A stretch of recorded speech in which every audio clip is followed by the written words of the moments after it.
अहिल्याबाई होलकर की 300वीं जयंती के अवसर पर श्री गुरुजी स्मृति समिति द्वारा वापी के ज्ञानधाम स्कूल में हुआ भव्य कार्यक्रम का आयोजन।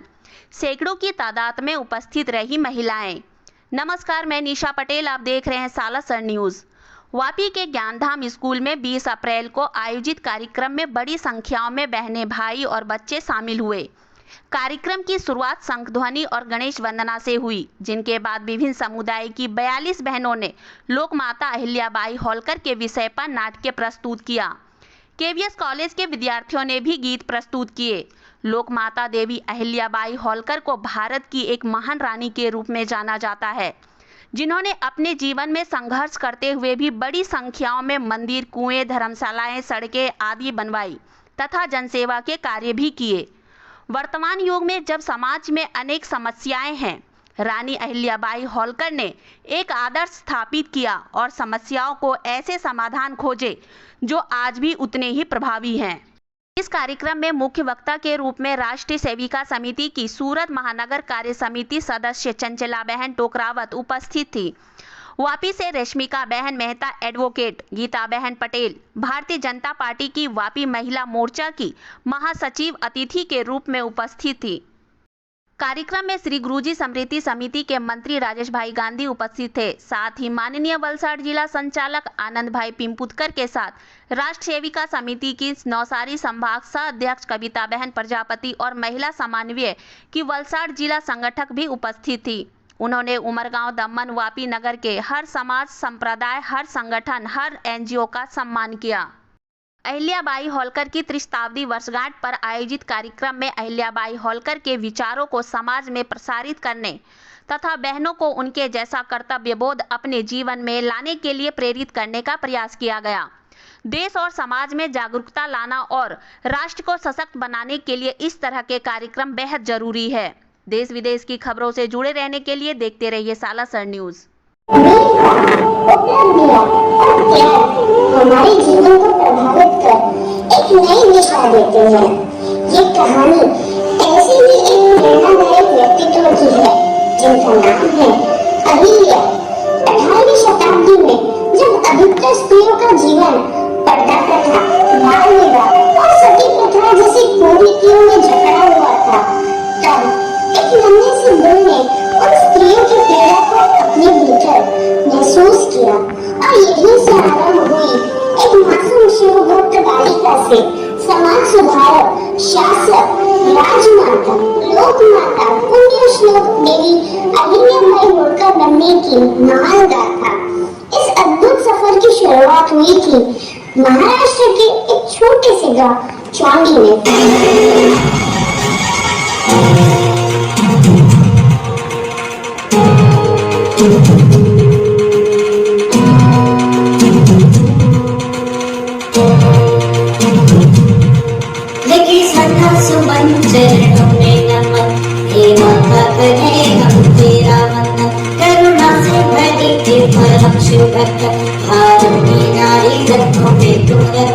अंधकार में प्रकाश ज्योति बनी, देवी तुम्हारी गाथा अमर। देवी अहिल्याबाई, माता अहिल्याबाई, देवी अहिल्याबाई।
अहिल्याबाई पर संकट के बादल गिराए।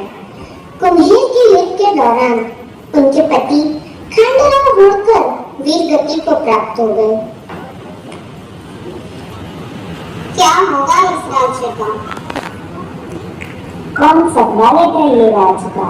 क्या नदियों का राज होगा?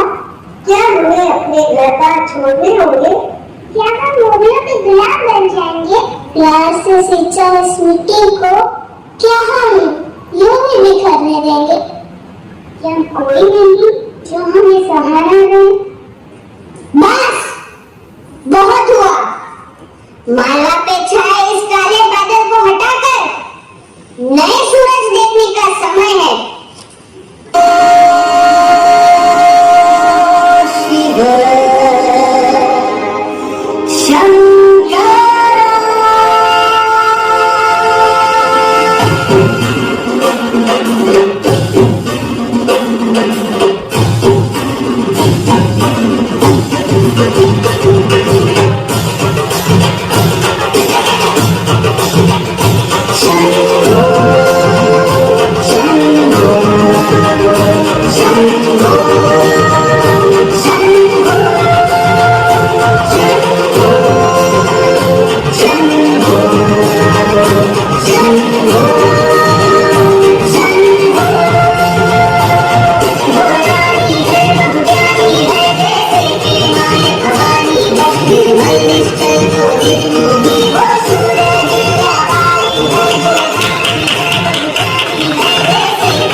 फूलते शहर में तब्दील हो गया।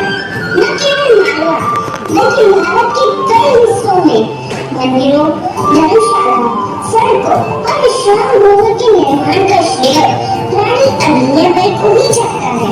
वे भगवान शिव की भक्त थी और इसीलिए उन्होंने सन 1777 में विश्व प्रसिद्ध काशी विश्वनाथ मंदिर का निर्माण कराया। भारतीय संस्कृति कोश के मुताबिक अहिल्याबाई ने अयोध्या, हरिद्वार, काशी, द्वारका और बद्रीनाथ जैसे शहरों को भी संभालने में महत्वपूर्ण भूमिका निभाई। मालवा की इस महान और दयालु रानी को आज भी अपार सम्मान के साथ याद किया जाता है।